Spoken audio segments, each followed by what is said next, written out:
صحابی ہیں،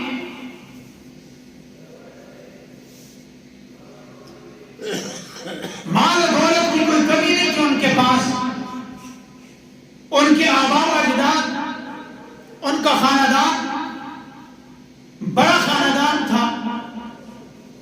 ہر اعتبار سے قوت اور طاقت رکھنے والے تھے، لیکن اللہ پاک نے ان کے قلب میں اسلام کے نور کو منور فرمایا اور حضرت ابو عبیدہ بن جراح رضی اللہ تعالی عنہ حضور کی خدمت میں حاضر ہوئے، آپ کے دست مبارک پر کلمہ پڑھا اور مشرف با اسلام ہو گئے۔ غزوہ خیبر میں حضرت ابو عبیدہ بن جراح حضور کی کمان میں لڑ رہے تھے، حضور کی توجہ سے آپ علیہ السلام کی کمان میں حضرت ابو عبیدہ بن جراح لڑ رہے تھے، اور حضرت ابو عبیدہ بن جراح کے والد کافر اور قریش اور ابو جہل کی کمان میں لڑ رہے تھے۔ غزوہ تبوک خیبر تھا، جنگ چلی،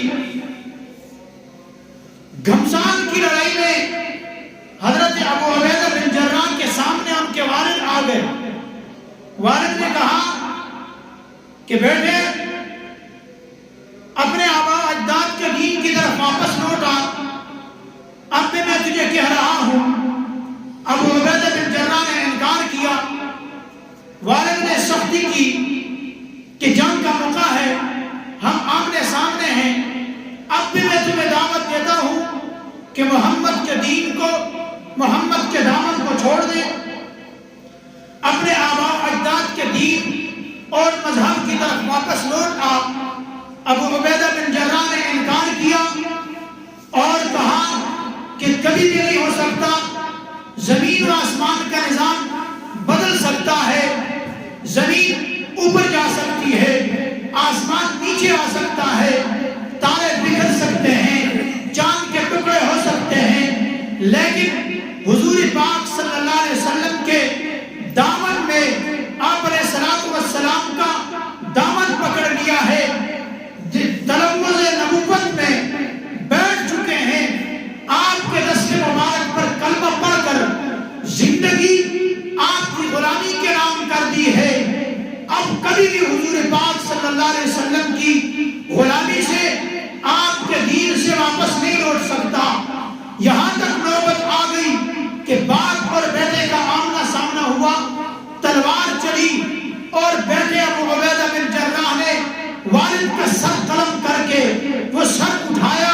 حضور کی خدمت میں حاضر ہوئے اور کہنے لگے، اللہ کے حبیب صلی اللہ علیہ وسلم، آپ کی محبت کی خاطر میں نے والد کی محبت کو قربان کر دیا،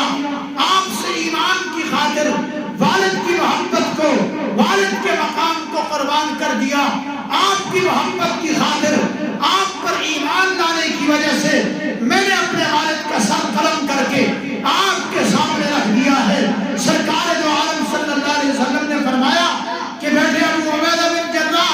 واقعتاً ایسا ہی ہے، میں تمہیں جنت کی بشارت دیتا ہوں، تم نے اللہ اور اس کے رسول سے محبت کا حقیقی حق ادا کیا۔ عزیزان محترم، لا یؤمن احدکم حتی اکون احب الیہ من والدہ وولدہ والناس اجمعین۔ ان لوگوں نے اللہ کے رسول سے ایسی محبت کی، ایسا عشق کیا کہ آپ کی کامل اتباع کے ساتھ آپ پر جان نثار کر دیا۔